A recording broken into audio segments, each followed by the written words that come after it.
අපි අද අලුත්ම ගමනක් යන්න හදන්නේ ගෙදර කට්ටියත් එක්ක. ඒ තමයි අපි පිටත් වෙනවා බේකස් බෙන් බලන්න යන්න. අපි දැන් බලංගොඩ පහු කරන ගමන් ඉන්නේ.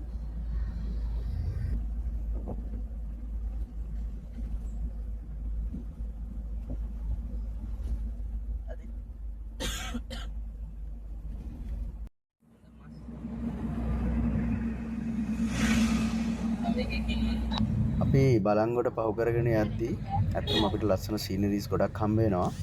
අපි දැන් බෙලිහුල්ලට පහලින් ඉදිකටුවේ පාරෙන් හැරෙව්වා බේකස් බෙන් බලා යන්න. බේකස් බෙන් බලා යන ගමනේදී ඔයාලට බලා ගන්න පුළුවන් මේ පාර දෙපැත්තේ ලස්සන කැලයක් තියෙනවා. ඒ වගේම මෙහෙම යද්දී අපිට ෆයිනස් කැලයක් හම්බ වෙනවා. පොඩි පොඩි දියැලි හම්බ වෙනවා. ඇත්තටම සුන්දර මාර්ගයක් ඔයාලට බලා ගන්න පුළුවන් මේ ගමනේදී.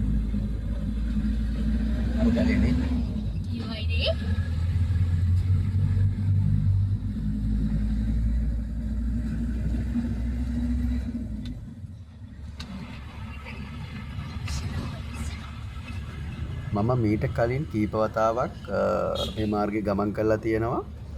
හැබැයි ඒ වාරවලදී බොහෝම කැඩිච්ච වලවල් සහිත පාරක තමයි අපිට ගමන් කරන්න සිද්ධ වුණේ. නමුත් දැන් තත්ත්වය වෙනස්. ඔයාලට කාහයකින් වුණත් නන්පේරියල් පාසල ගාවට වෙනකන් පහසුවෙන් ගමන් කරන්න පුළුවන්. එතනින් එහාට නම් කාහයකින් ගමන සුන්දර වෙන එකක් නැහැ. හැබැයි ඔයාලට හොඳ ඔප්ෂන් එකක් තියෙනවා. එතන 4x4 ජීප් එකක් තියෙනවා. ඔයාලට රෙන්ට් කරන්න පුළුවන්. රෙන්ට් කරලා ඒ ජීප් එකෙන් ඔයාලට බේකස් බෙන් බලන්න යන්න පුළුවන්. අතන අපි මේ පහු කරන්නේ සුන්දර ස්ථානයක්. මෙතන විශාල ගලක් තියෙනවා. මේ ගල යටින් තමයි අපි අපේ වාහනය හදවාගෙන යන්නේ.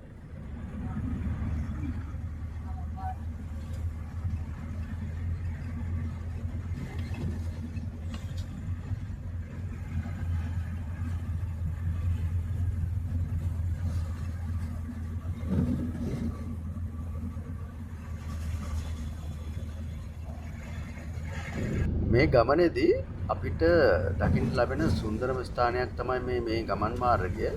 ඔයාලට පේනවා ඇති මේ පාරේ අපි මෙහෙම ඉස්සරහට යද්දී අපි කඳු වැටියකින් වට වෙලා තියෙනවා.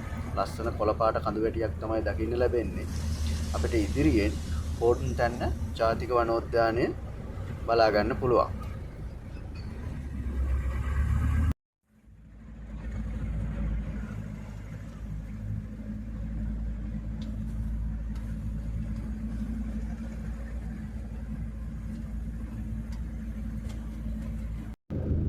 ඔන්න දැන් අපි නන්පේරියල් පාසල පහු කළා යන ගමන් ඔයගලන්ට පේනවා ඇති අතරම ටිකක් කැඩිච්ච මාර්ගයක් තමයි මෙතනින් උඩහට දැක ගන්න පුළුවන්.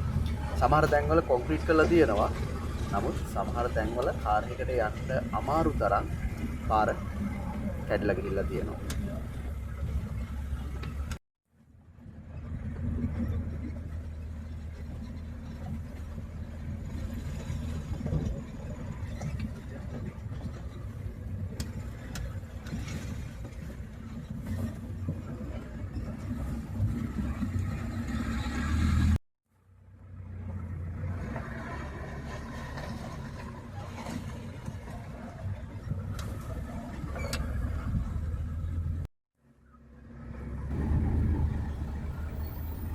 ඇත්තටම මෙහෙම යද්දී ඔයාලට බලා ගන්න පුළුවන් දියැලි විශාල සංඛ්‍යාවක් හම්බ වෙනවා.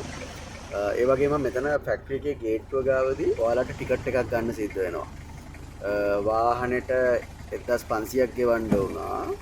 එතකොට per person 100 ගානේ අපි 5 දිනක් ගියා 500ක් ගෙවන්න වුණා. එතනින් ඔයාලට ටිකට් එකක් ගත්තට පස්සේ ඔයාලට පුළුවන් වත්තට ඇතුල් වෙන්න. වත්තට ඇතුල් වුණාට පස්සේ අපිට තියෙන මම දැක්ක විශේෂ කාරණයක් තමයි මෙයාලා පාර හදලා තියෙන්නේ ඇත්තටම හරි පටු පාරක් තියෙන්නේ. කොන්ක්‍රීට් පාරක්. ඉතින් ඔයාලා ලොකු වාහනයක් ඩ්‍රයිව් කරගෙන යනවා නම් ඇත්තටම ගොඩාක් පරිස්සම් වෙන්න ඕනි. මොකද මේ කොන්ක්‍රීට් කට්ටෙන් පහළට වාහනේ වැටෙන්න පුළුවන්. ඒ වගේම අනිත් දේ තමයි තව වාහන ඉස්සරහට හම්බෙලා මාරු වෙද්දිත් ඇත්තටම ගොඩාක් හැමතැනම පටුවට දෙන නිසා ටිකක් ඒක ටිකක් අමාරුයි. පරිස්සමෙන් වාහනේ ඩ්‍රයිව් කරගෙන යන්න ඕනි. මොකද ඇත්තටම ගැලුවොත් පාර දිගටම ලොකු බෑවුමක් තමයි අපිට දකින්න පුළුවන්.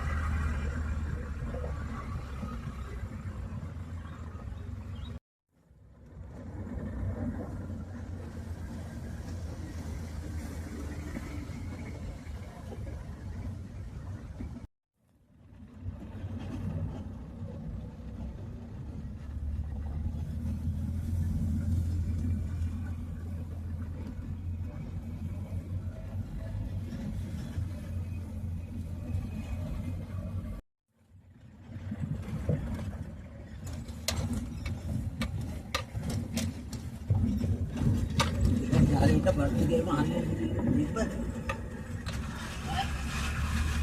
Berarti ke ulan ni.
Balik boleh.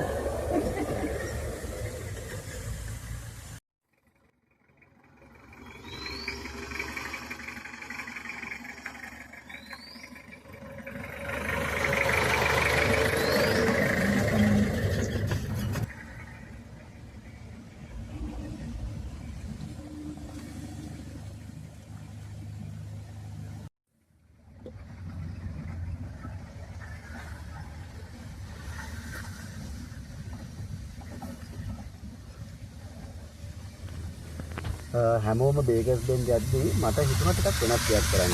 ඒ තමයි අපි හැමදාම ලෝකාන්ත මුදුනට ගිහිල්ලා පහළ බලනවා වගේම මට හිතුණා ලෝකාන්තේ පහළට ගිහිල්ලා එතන කොයි වගේද බලන්න.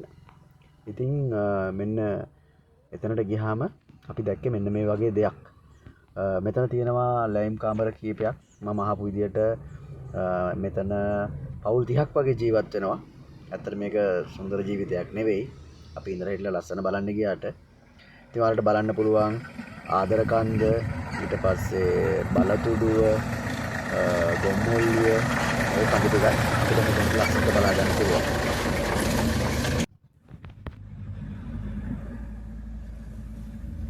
ඉතින් අපි ඒ වැඩේ පස්සේ ගියේ බේගස් බෙන් බලන්න. ඉතින් මේ බේගස් බෙන් වලට යනකොට මෙතන කපලයක් විතර ඇවිල්ලා හිටියේ. අපි ඊට පස්සේ වාහනේ මෙතනින් නවත්තලා වටේ සිරින් අරබලා කෝපියකුත් බීලා නිදාසේ ටික වෙලාවක් හිටියා.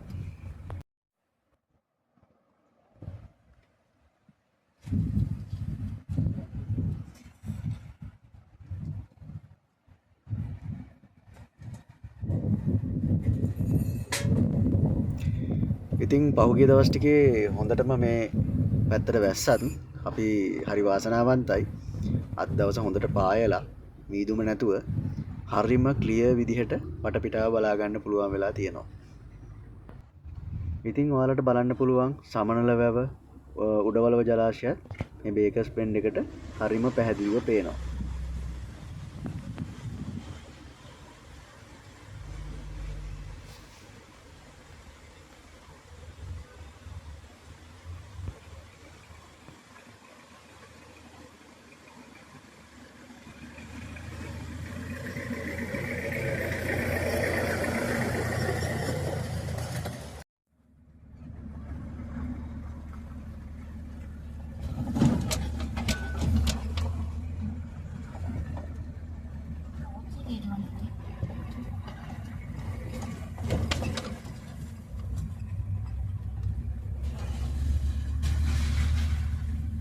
Ada di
ඉතින් අපි නන්පේරියල් වත්තෙන් එළියට එද්දී නන්පේරියල් වත්තේ ගේට් එකෙන් පහළ තියෙනවා ඇත්තටම ලස්සන දියඇලි කීපයක්.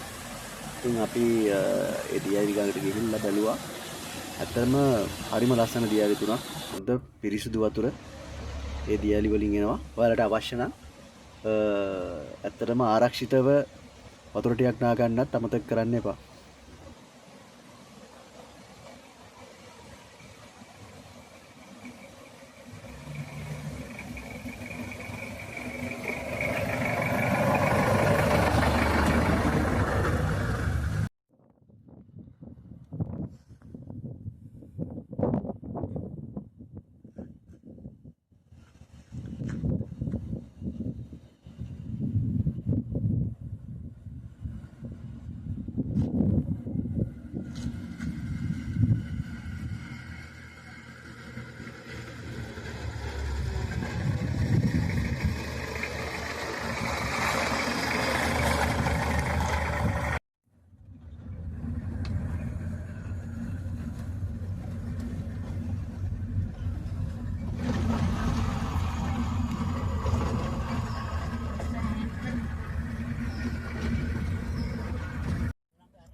මේක ෆොරස්ට් එකේ ක්වාටර්ස්.